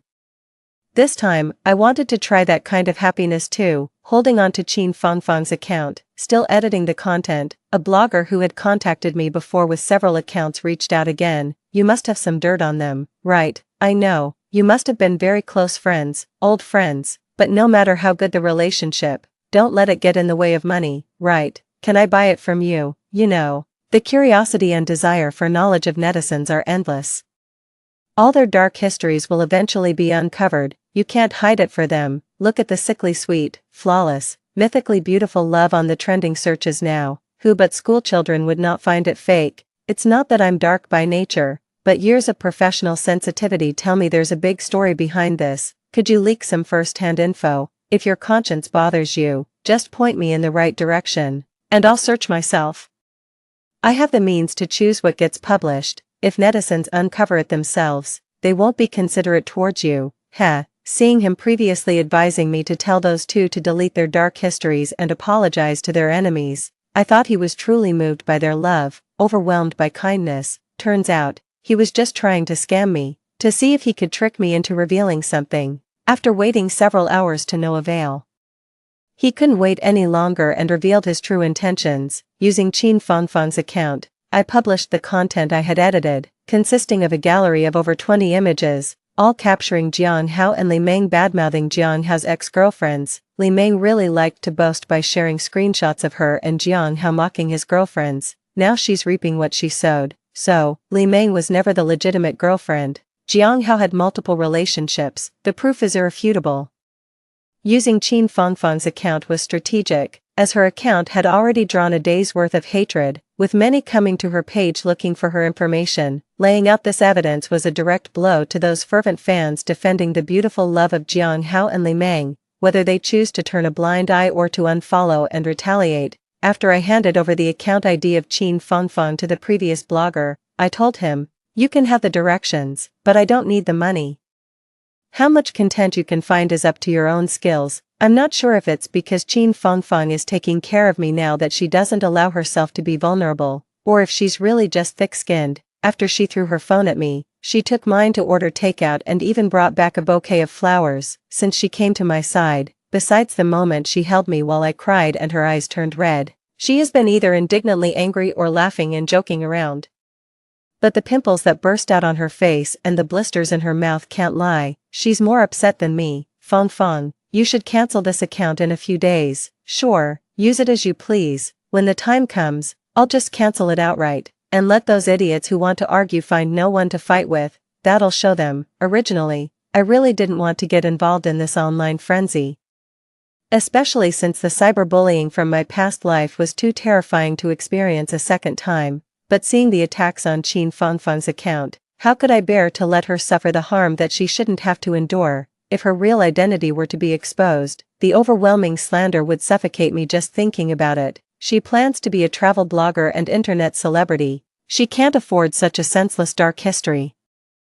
That's not for her to bear. If netizens are so eager to get information about their ex-girlfriends, fine, I'll give it to them. I used Qin Fangfang's WeChat to screenshot my own social media. Then, with my own Weibo ID, send it directly to that blogger. Jiang Hao's girlfriend of 3 years, before the fire, broke up with him after a fight with Li Meng. I knew it. True to his nature as a traffic-hungry blogger, he was as excited as a vulture spotting carrion.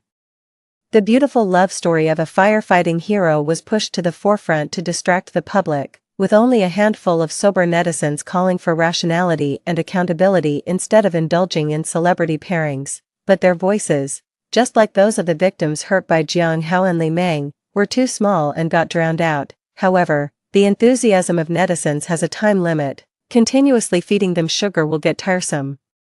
That's when you need to slap them in the face and bring this matter to another climax, with capital entering the fray and the heat not subsiding. As long as one follows the trend, there will be traffic. After milking a bit of the fairy tale romance, everyone began to peel back layers of the story. This process was exactly the same as in my previous life, having seen the Weibo and social circles of Li Meng and Jiang Hao from their student days.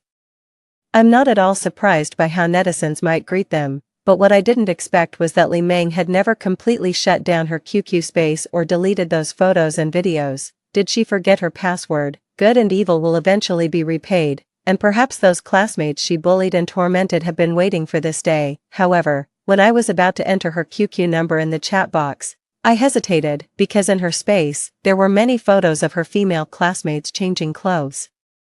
Just blatantly displayed. If this were to be leaked, wouldn't it be a second harm to those innocent girls? In the end, I deleted her QQ number, but saved some of the photos and videos, along with screenshots of the message board, which I pixelated and sent to the blogger. After seeing those items, the blogger took a long time before asking me, "You're not really their friend, are you? You're their enemy." Yes, an enemy. A deep-seated one. I've waited a long time for this day. After all this, Qin Fangfang and I both turned off our phones, decided to ignore the online messages, and went on a spontaneous trip. We traversed snowy mountains and marveled at seas of flowers, encountering many artistic youths with vibrant spiritual lives. Qin Fangfang said, "Actually, the job I really want is to be a travel blogger, traveling the roads in an RV, free and unbound. I'd go wherever beauty leads, chasing the seasons and following beautiful legends. Just thinking about it excites me."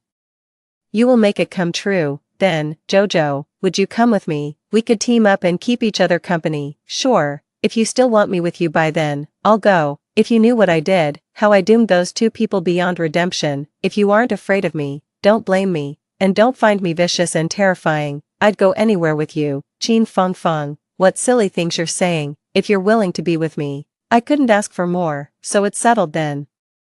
I'll save up to buy a car. I spent a whole week with Qin Fangfang in Yunnan before we finally started our journey home. Online, the story of the big fire and the hero Jiang Hao who rushed in to save others had turned into a drama series full of climaxes and twists. The so-called love that shares life and death turned into a trashy tale of a scumbag and a perennial mistress persecuting an innocent girl. The blogger was right. The power and curiosity of netizens are endless. They dug up more dirt than I, who have lived a lifetime, could have managed. They not only exposed Jiang Hao and Li Meng but also those who testified on the internet that Jiang Hao and Li Meng are just like siblings, without any romantic feelings. Whatever Li Meng posted was filtered and meant for viewing, but what those people posted on their accounts didn't need Li Meng's approval, especially those things from their school days. Anyone would feel a pang of sympathy for the classmates she bullied. There were even legal organizations willing to offer free legal aid to those classmates, encouraging them to sue Li Meng and Jiang Hao's bully gang, though it's likely they would only get an apology, with little chance of compensation. But it marked a significant event, a warning to other kids not to think that underage bullying has no consequences. A dark past can follow you for life. Now you may revel in arrogance, but sooner or later, you'll deeply regret it. After the incident, Li Meng tried numerous times to add me as a friend, but I never accepted. She bombarded me with messages from her and her brother's phones, hysterically screaming at me to come back and take care of Jiang Hao, claiming I was his real girlfriend. Hilarious. The whole internet knows I'm his ex, and you're his true love of many years, although some called me manipulative. Suggesting my breakup post insinuated that Jiang Hao was jobless, mooching off me. So what? Yes, I was being manipulative on purpose. Every word I said was true. Jiang Hao's family is wealthy. He prides himself on being self-made and claims he won't take a penny from his family. I supported him for 3 years, and still, his friends thought I was the gold digger. Why shouldn't I let everyone know his true face? I went to see Jiang Hao in the hospital. Qin Fangfang adamantly refused to go and rolled her eyes as she went home. At the hospital, Li Meng, who hesitated to enter the ward, lit up when she saw me as if seeing a savior. She rushed at me. "Su Qiao, you're finally back. Please check on Jiang Hao. He needs you." Before her hands could drag me into the ward, I fiercely slapped her face. With a loud smack, the onlookers around us fell silent, all eyes on us. In a past life, by now she would have already hidden away, using the shock and injuries from the fire as an excuse, leaving only me to tend to Jiang Hao. Everyone took it for granted, thinking I should be the one to do so. This time, it was her turn, and rightfully so, wasn't it? "Li Meng, are you even human? Jiang Hao was willing to die for you, and what are you doing now? Are you looking down on him? Who does he need more, me or you? Don't you know, his girlfriends come and go, but Li Meng remains constant. Was that just a joke? Before he went to see you, I tried to stop him, I even threatened to break up with him. But he chose you without hesitation. Fearless even of death for your sake. Why aren't you by his side in the hospital? Are you planning to run away? Li Meng, one must have a conscience. A good man like Jiang Hao, who is so devoted to you, you won't find another like him in your lifetime. I admit defeat. I bless you both. I'm begging you. Please don't abandon him at this time. He needs you, Li Meng. He became like this because of you. If you despise him and leave him, wouldn't that be worse than death for him? You can't do this, Li Meng. When a man is at his lowest, the last person he wants to see is his ex-girlfriend. I won't go into the hospital room. Please take good care of him, Li Meng. You two are childhood sweethearts, meant to be together. Your love will surely last forever. I sincerely wish you both well. As I turn to leave, Li Meng lunged at me desperately, grabbing my hair and tearing at my clothes, looking even more ferocious than when she bullied her classmates in those videos. However, before she could scratch my shoulder badly, she was pulled away. What are you doing? This is a hospital. Stop it or I'll call the police. No, it shouldn't be like this, Su Qiao. It should be you. You should be with him. You go. You are his girlfriend, not me. Only then did I notice something was different. The burn scars on Li Meng's left arm were gone. She had emerged from the fire unscathed, without a single injury. Her eyes showed more defiance than fear, ignoring the current public opinion and the fact that Jiang Hao and I had broken up, stubbornly believing that I should be the one by his side. Suddenly, it occurred to me, could it be that she too had been reborn? How wonderful. That's fantastic. Heaven has eyes. I knew we would meet again in hell, watching Li Meng being held back.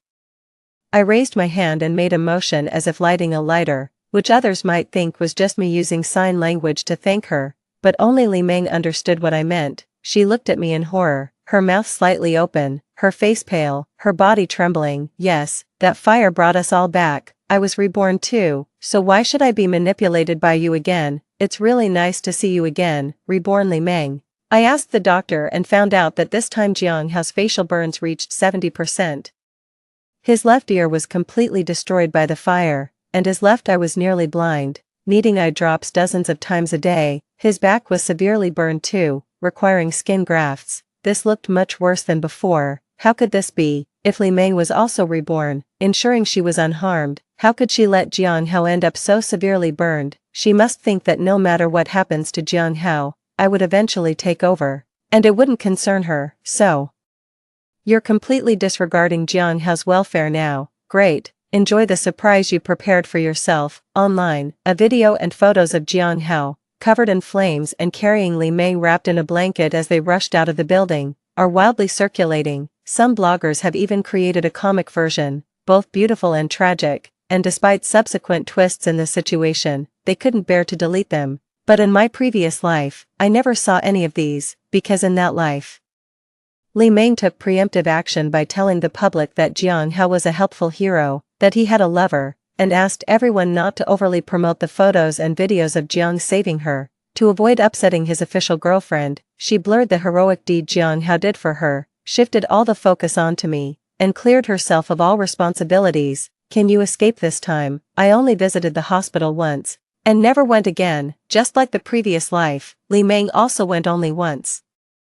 She didn't slap me, but instead, she cried and begged me. She said, I'm so sorry, it's all my fault. I shouldn't have called Jiang Hao. I shouldn't have asked him to rescue me. It's all my fault he got hurt. If he hadn't been disfigured, you wouldn't have left him, right? Su Qiao, I'm begging you. Jiang Hao is already pitiful. He really loves you. Please don't leave him now. Blame me. Is it okay if I die? As long as you can stay by Jiang Hao's side and make him happy, I'm willing to die.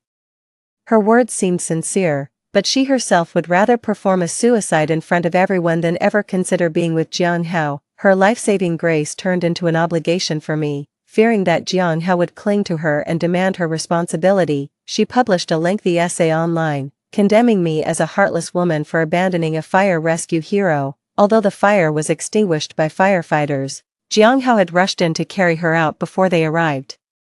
While I was overwhelmed by an online backlash, Li Meng took the chance to distance herself from Jiang Hao. She still managed to portray herself as noble and great. Ah Hao, I know you truly love Su Qiao. She has misunderstood us now, and I can't appear between you two anymore. I can't affect your relationship, but you should know, we are lifelong good friends. For your happiness, I'm willing to step back. She's being misunderstood and insulted online. She really needs you. Please stay with her." I didn't expect netizens to get so agitated. "Now only you can comfort her." After that, Li Meng disappeared for 2 years without showing her face to me until she appeared in the new house I shared with Jiang Hao. Li Meng really got sued, along with a few of her close friends. Jiang Hao, because of the fire incident, was spared by the common saying "to err is human, to forget divine," and was removed from the list of defendants. The verdict was as the lawyer predicted.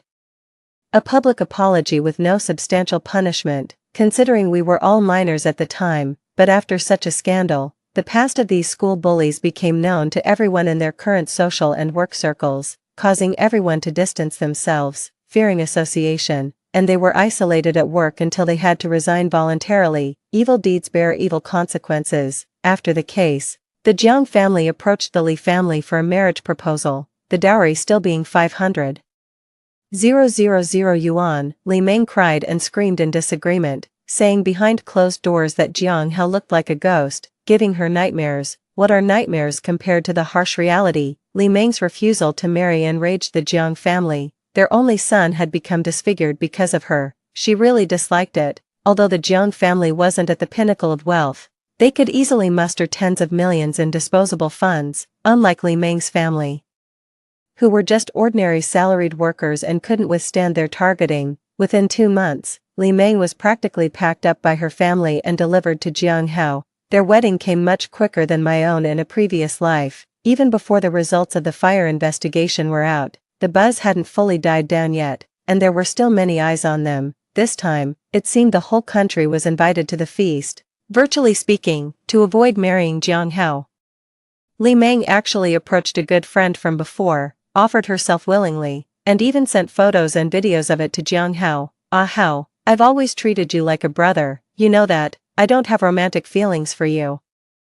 I've always loved Lei Zi. Please, call off the wedding and let us be together. I belong to him now. We can still be good brothers, and I'll take care of you for the rest of my life. I can do anything for you, just not marry you." "Really, Jiang Hao, really? If I hadn't been reborn, I might have actually believed you." Li Meng threw her phone away, screaming in terror. Jiang Hao's parents, upon seeing the photos and videos Li Meng sent their son, were so enraged they ended up in the hospital. Yet, Jiang Hao did not call off the wedding. After the wedding, amidst the ongoing heat of the fire investigation and court compensation verdict, Jiang Hao himself leaked the video Li Meng had sent him. While Li Meng was cornered, crying and holding her head under cyber attack, he stepped forward with a statement. "I believe what she said. It was all a misunderstanding. I trust our feelings for each other. They can't be destroyed by a mere fire. Meng is a good person. Please leave her alone. Don't disturb our lives anymore." Jiang Hao successfully cleansed his image from those ugly faces in the school violence videos, and the trashy image of betraying countless ex-girlfriends for Li Meng. He became a romantic fool, an object of pity and sympathy. As much as he was pitied, Li Meng was vilified. Jiang Hao contacted me many times, wanting to meet, but I really wasn't interested. Qin Fangfang's grandmother passed away, and I accompanied her back to her hometown for the funeral. As soon as the funeral ended, her 3 uncles started a heated fight over the inheritance, even flipping tables and coming to blows. Eventually, they wanted to slaughter the big yellow dog the grandmother had raised and divide its meat. It was the first time I saw Qin Fangfang cry so heartbrokenly. Then, while they weren't looking, we took the trembling dog and drove away in the night. Back home, Qin Fangfang, holding the dog, asked me, "Chow Chow, what do you think is the meaning of life?" My grandmother, after she got married, the furthest she ever went was to the market in town. She never once returned to her parental home. Did you know? She never even went to a movie theater her whole life because there wasn't one in town. I once wanted to bring grandmother to live with me, to show her the big city, but my uncles refused, blaming me for being thoughtless. I don't understand. Grandma was so good to me when I was a child. Why can't I take care of her and show my filial piety? Later, I realized they preferred grandmother to suffer with them rather than enjoy comfort at someone else's house because of the inheritance. They feared grandmother would be swayed by my kindness and secretly give me things. They seem so nice usually, but why are their thoughts so filthy? Why is that? Chow Chow, let's go traveling, shall we? I no longer want to stay in one place, and I'll soon have saved enough money to buy a car. Fong Fong, can I tell you a story? That night, The two of us and a dog sat on the edge of the bed, talking endlessly. The dog and I didn't cry, but Qin Fengfeng cried throughout. Why didn't you tell me earlier, Xia Qiao? How could you be so foolish? How could you dare? The fire must have been so painful, Xia Qiao. Qin Fengfeng hugged me, crying heart-wrenchingly. She looked at me, but she was crying for the departed Su Qiao she never knew. Her face was a mask of anguish and helplessness.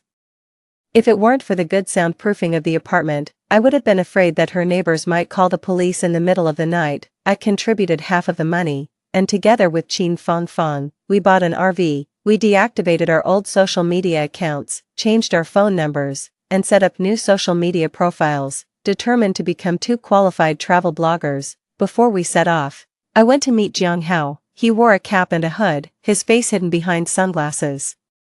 He didn't look as frightening as one might expect, and I had long grown accustomed to the scars on his face. Why have you always wanted to see me, Su Qiao? I'm sorry, it was my fault in the past. Is that why you're here? Just to apologize. I want to tell you, I regret it. I know you tried to stop me back then, even threatening to break up with me to prevent me from getting hurt, but now you see, it was all my own doing. Li Meng was reborn before me. When I entered, she was already wetting the blanket. In her previous life, she injured her hand because the blanket wasn't wet enough. This time, she would rather delay and let the fire grow bigger, ensuring I got more severely injured while she made sure to wet the entire blanket and even drenched herself in the bathroom. Not caring whether I lived or died, I watched him calmly. As he described the scene, his body couldn't stop trembling. Filled with regret and hatred so intense it seemed almost tangible enough to flip the roof, but inside, I felt nothing. So, you were reborn too. That's really good news, but I must clarify one thing. I never intended to save you. The way I decisively broke up with you, leaving precise evidence and timing of our breakup, moving out overnight and traveling out of province, it was all to save myself, to sever ties with you, so, please don't flatter yourself. I always felt that a world where only the victims are reborn is cruel to the reborn. Why should only the victims experience it twice? If the past is unknown, how can one truly aim for a deep revenge? The perpetrators know nothing, feel victimized by revenge, thinking themselves innocent. It would be fairer if everyone were reborn. That would be true retribution. Then, you would know what you truly deserve. Finally, heaven heard my prayers and favored me. Only when I knew that Jiang Hao was also reborn in that emergency room did I truly let go of everything. The phrase "a weight lifted off my shoulders" isn't just an adjective. I truly felt lighter, my smiles no longer forced. Qin Fengfeng and I, along with our big yellow dog, embarked on our road trip. Our country is magnificent, its landscapes vast. This life, this journey, surely will not be in vain. Story 2. Returning to my high school days. I accidentally bumped into the man who would become my future husband. At that time, he was still a carefree young master and teased me, saying, "I like beautiful women with big chests, slim waists, and long legs. You, looking like a sprout, don't stand a chance." I nodded in understanding and replied, "You're blocking my way to the top student." Later, rumors spread throughout the school that I was dating this top student. He was upset and cornered me, threatening, "Qin Wan, if you dare to date early, I'll break your legs." It wasn't until university that the top student confessed his feelings for me. The man who once favored curvaceous beauties ended up sweeping me off my feet, pinning me beneath him, seductively coaxing, "Sweetheart, would you like to try what it's like to be with your husband at 20? I stumbled into a warm chest. Reflexively grabbing the corner of his shirt, a flood of memories rushed through my mind. Before I could steady myself, a teasing voice came from above, "Qin Wan, have you also learned to throw yourself into my arms?" Looking up, I was met with an extremely handsome face. His slightly squinted, peach blossom eyes were brimming with amusement, casting affectionate looks all around. I had seen his face thousands of times, yet my heart still skipped a beat from his stunning appearance. His name was Lu Yi, my husband, or rather, my husband from a past life. Aren't you letting go? Do you like me that much? Unfortunately, he paused mid-sentence, giving me a mocking glance. I like beautiful women with big chests, slim waists, and long legs. You, looking like a sprout, stand no chance. Indeed, I was never his type, so much so that in our previous life, even after over a year of marriage, he never touched me. I let go of his shirt, frowning as I took a few steps back.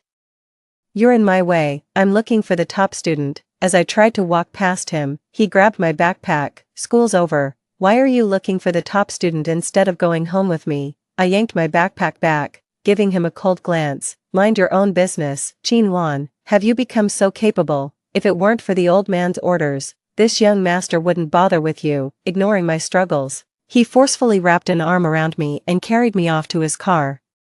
I was so angry that my face turned red, pushing him away. Stay away from me. He slightly raised the corner of his eye, deliberately leaning in closer. Did you take the wrong medicine today? You're like a little pufferfish, so temperamental. Seeing that I ignored him, he chuckled lightly and hooked my chin with his finger. Are you upset now? Don't touch me. I swatted his hand away and turned my face toward the car window. I recalled the scenes from my past life where he flaunted his affairs. A voluptuously figured woman looked at me with mocking eyes. Can your plain figure ever arouse Lu Xiao's desires? Then, she casually pulled down her neckline, revealing ambiguous love bites. Have you ever seen his wild side in bed? In that moment, I felt nauseous. My marriage to Lu Yi originated from a drunken joke about a match between our families. We were young then, and both sets of parents were still alive. After my parents died unexpectedly, the Lu family took me in, unexpectedly.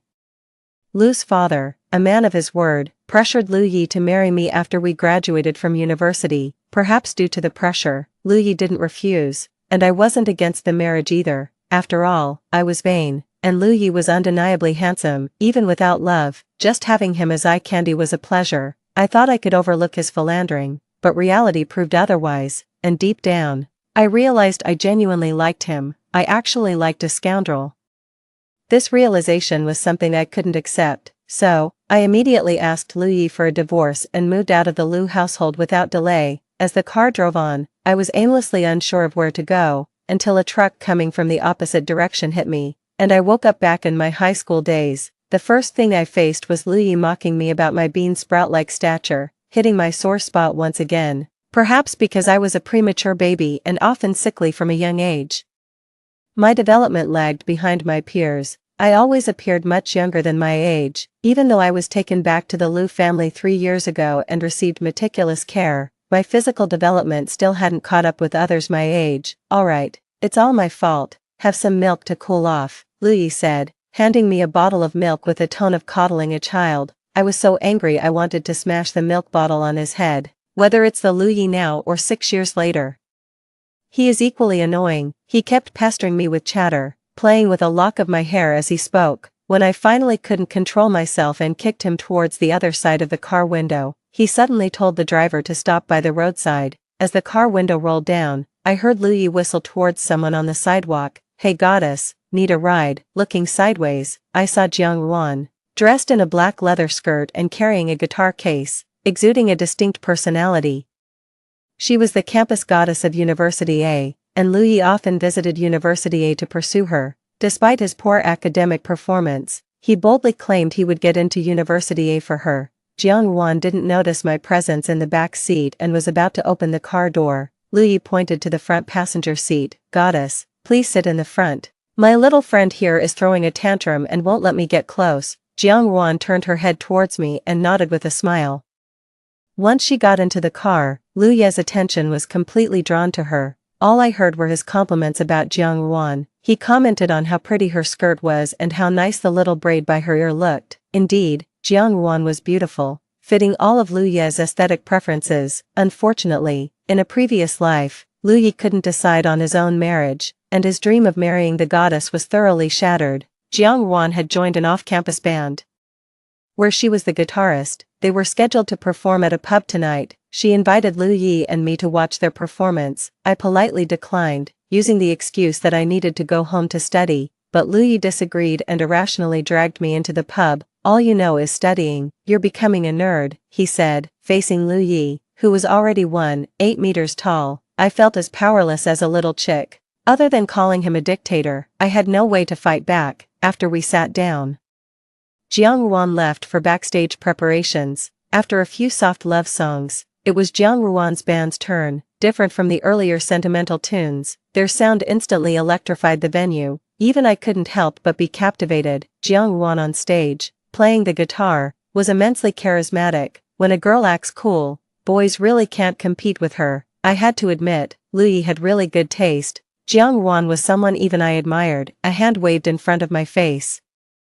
Are you staring because she's that good looking? Yes, very cool. I brushed Lu Ye's hand away and applauded enthusiastically for the performance. Am I cool too? I rolled my eyes at him as a response to his vanity. Lu Ye clicked his tongue and shook his head. You've seen nothing yet. Let me show you what cool really is. As the current performance ended, he stood up and walked towards the stage, whispered something to the drummer, and then took his place, under the spotlight. He winked at me as if to say, watch this. Radiating a mix of roguish charm and wildness, he effortlessly whipped the entire audience into a frenzy with his drumming. People in the crowd began to scream and take photos. That guy on the drums is way too handsome. Even Jiang couldn't help but look on with admiration. As we were leaving, Lu Yi walked backwards in front of me, a smug expression on his face. How about that? I'm way cooler than those professional musicians, right? With a face like mine, I'd be a top-tier celebrity in the entertainment industry. Lu Yi. Jiang followed us out, her voice still slightly breathless. Lu Yi stopped and turned around, his eyes twinkling with amusement. What's up? Jiang approached him. Seemed about to say something, but hesitated upon seeing me. You guys talk, I'll head to the car first. I considerately gave them some space. From the car, I watched the two of them under the dim streetlights, standing face to face. Jiang tucked her slightly messy hair behind her ear, her cheeks tinged with shyness. She clenched her fist, gathering courage, and the next second, she tiptoed and kissed Lu Yi on the cheek. My eyes widened slightly, my heart squeezed by an invisible hand. Lu Yi suddenly looked my way, even though I knew he couldn't see me. I guiltily averted my gaze like a thief. When I got back into the car, Lu Yi casually wiped his face. You didn't see anything just now, did you? Nothing. He seemed relieved and ruffled my hair. Why do you still seem unhappy? Are you still mad about my joke earlier, calling you a sprout? I pulled his hand away, not wanting to deal with him. After a quick dinner at home, I retreated to my room. I pulled out my exercise book. But the unfamiliar problems made my head hurt, and I eventually closed the book and went to bed. My mind was a haze, filled with jumbled memories that seemed about to burst my brain. Gradually, my entire body felt like it was in a furnace, my bones burning painfully. In my blurred consciousness, I seemed to see Lu Ye's face, twisted and frightening. He reached out to hold me, and I stared at his cheek, starting to cry in irritation. I pushed his face away in disgust, but he moved closer again. So I scratched at his face wildly. He restrained my hands and held me close, his voice by my ear both anxious and restrained. Sweetie, please be good. Okay, we'll go to the hospital and you'll feel better. When I woke up, I was lying in Lu Ye's arms, feeling sore and weak. He encircled me from behind, holding my hand as he clipped my nails. I didn't move, just quietly watched his actions. When he finished with the last nail, I moved my head and looked up at him. His handsome face now bore several scratch marks. Lu Yi, can you be my brother? He placed a hand on my forehead. Silly, haven't I always been your brother? A sense of security instantly filled the emptiness in my heart, like grabbing a lifeline. Perhaps in a past life, I was mistaken. Being family suits us better than lovers. After this realization, even looking at Lu Yi was more pleasing. I sheepishly pointed to the scratches on his face. Did I do that? He helped me sit up against the bed headboard and opened a thermos on the table. He scooped up a spoonful of porridge and brought it to my lips. Who else would dare touch my face but you? I gave a sheepish smile and apologized. I reached for the spoon to feed myself, but he moved it away. Don't move around, you are my ancestor now. If the old man knew I hadn't taken good care of you, he'd almost come through the phone to smack me. I have no idea how he manages to be so well informed even from abroad. There must be a traitor in the family, daring to tattle on me. Listening to his complaints, I suddenly felt the urge to laugh. It's a blessing to have a second chance at life. This time, I will definitely find my own happiness. After recovering from my illness, I threw myself into my studies. In addition, I began to drink milk and eat nutritious meals actively each day, while persisting with exercise. I believed that with my efforts, I would develop better than in my previous life. When Lu Yi saw that I had signed up for yoga at the gym, he also enrolled in basketball. Usually, at this time after school, he would have already been gaming on his computer. After some thought, I advised him, you don't have to exercise just to accompany me. I can manage on my own. He gave me a sidelong glance and said, who said I'm doing this for you? I just felt like playing basketball. I shrugged and stopped bothering with him. An hour later, after yoga class ended, I was leaning against the wall as I walked out of the studio. Just as I stepped out, a hand grabbed my arm and Luya's voice came from above. "What's wrong with your legs?" Holding back tears, I replied, "I've got a cramp." He sighed, crouched in front of me, and said, "Chinwan, what would you do without me? Come on, I'll carry you back." "No need, I'll just walk slowly." Ignoring my response, Luyi reached back, scooped me up, and firmly decided for both of us, "Hold tight, or don't blame me if you fall." "Luyi, put me down." He pretended to throw me, which scared me into clinging tightly around his neck. Delighted with his successful prank, he laughed heartily. "Now you're behaving." Annoyed, I pinched his cheek hard. He then suddenly sped up. "Luyi, slow down, I'm scared, say something nice." Luyi is the kindest person in the world. Luyi is not nice at all. He's the most unreasonable person there is. This was my first thought when he accused me of puppy love. A week ago, after a dismal score on a pop quiz, I approached Yan Zhao from the next class, hoping to discuss my academic issues with him. After all, he was known for his excellent grades and was both patient and good-tempered. His way of explaining things was easier to understand than the teacher's, and I had consulted him before, so I sought him out again without hesitation. After flipping through my test, Yan Zhao gave me a strange look. "Did you intentionally mess up? You weren't at this level before." I gave an awkward smile. I hadn't touched high school material in years. How could I not be rusty? What if I told you I went to sleep and forgot everything I knew? Would you believe that? He neither agreed nor disagreed, simply bowing his head and starting to explain the questions. This went on for a week. As a thank you, I occasionally brought him some treats. Over time, rumors started circulating. People said I was feigning ignorance, using tutoring as a pretext to chase after Yan Zhao. Some even took photos out of context and posted them on the campus forum. A moment where I was quietly asking him a question by his ear was captured as if I was kissing him. A photo of me leaning on his chair was portrayed as if I was resting on his shoulder. When I was unaware of these images on the forum, Luyi suddenly appeared, with a face full of anger. He yanked me up from my seat next to Yan Zhao. "Luyi, what are you doing?" My hand hurt from his grip. His strength was immense, and I couldn't break free. After being dragged out of the classroom, Luyi pulled me into an empty classroom and trapped me between his arms. His voice fierce. "Chinwan." My heart softened a bit. Despite my frustration, "How long are you going to keep up this act?" He looked genuinely upset. "I'm not acting, you were being overbearing, and I just want you to understand boundaries," I replied, holding the warm cup in my hands. "Okay, I get it. I'm sorry for overreacting. Let's not end the day like this, alright?" He leaned against the door frame, looking more vulnerable than usual. I took a sip of the milk, feeling the warmth spread through me. "Fine, but you need to learn to trust me more. And stop jumping to conclusions." He nodded slowly. "I'll try, I promise. Can we go back to normal now?" I sighed, not fully convinced but exhausted from all the day's drama. "We'll see. Good night, Luyi." He smiled, a hint of relief in his expression. "Good night, Chinwan." He pulled back, finally removing his foot from the door as he closed it gently behind him. As I sipped the milk, I realized that despite our quarrels, there was a part of me that still appreciated his concern.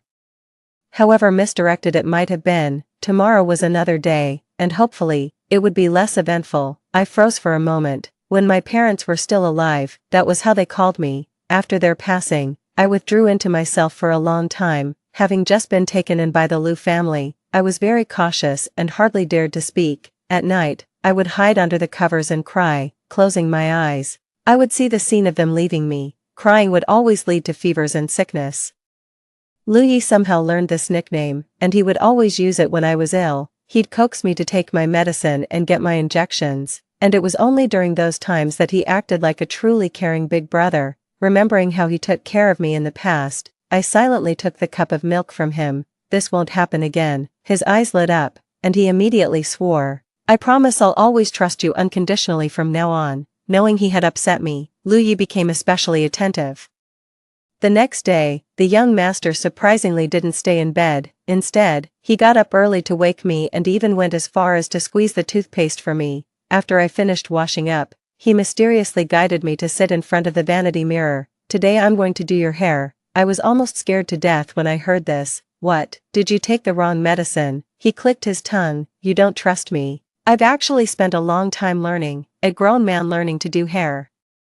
Thinking about his flirtatious and frivolous nature, I wasn't surprised. It was probably another skill he picked up to make girls happy. I thought he meant a simple ponytail when he mentioned doing my hair, but then he took out 2 braided bands adorned with small pearls and expertly started braiding the hair near my ears. How does it look? Pretty, right? I was stunned and gave a thumbs up to his reflection in the mirror, true to his nature. He really put in the effort to charm girls, no wonder.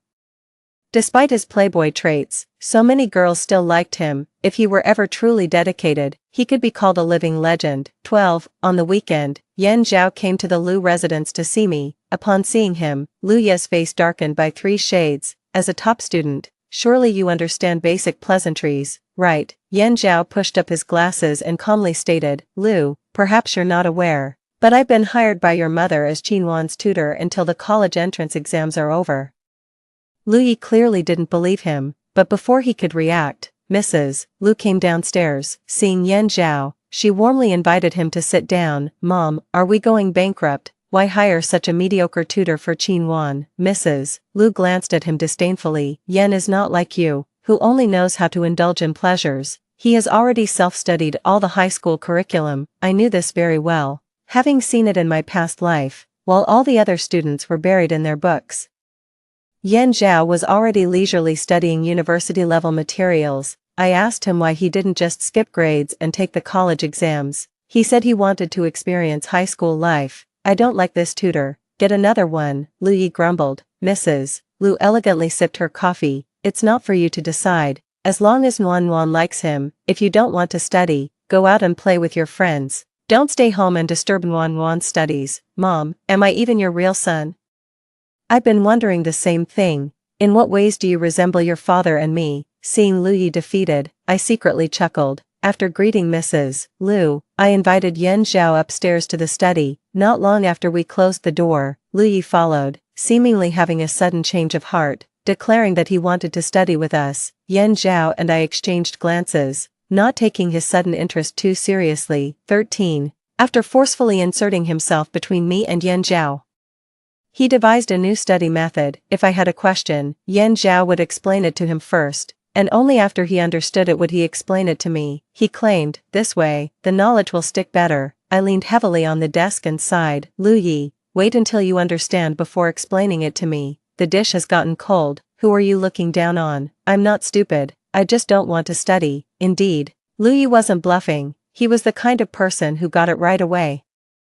Watching Lu Yi explain the problem to me, I felt like the world was turning upside down. He tapped my head with his pen. Are you daydreaming while I'm explaining this to you? It was quite a moment, a studious person like me being lectured by someone who usually slacked off. I looked at Yan Zhao, unable to suppress a bittersweet smile. He smiled knowingly. What are you looking at? Focus on the problem. Lu Yi leaned over the table, completely blocking my view. A month passed, and Lu Yi was still around, his friends no longer dragging him out to hang out. He insisted on staying home to tutor me. His friends were almost shocked out of their wits. Time flew by, and before we knew it, it was time for the college entrance exams. Lu Ye's improvement was nothing short of meteoric. It was hard to imagine that in his previous life he needed his family to donate a building to get into a university through a sports scholarship. Soon after the exams, it was my 18th birthday.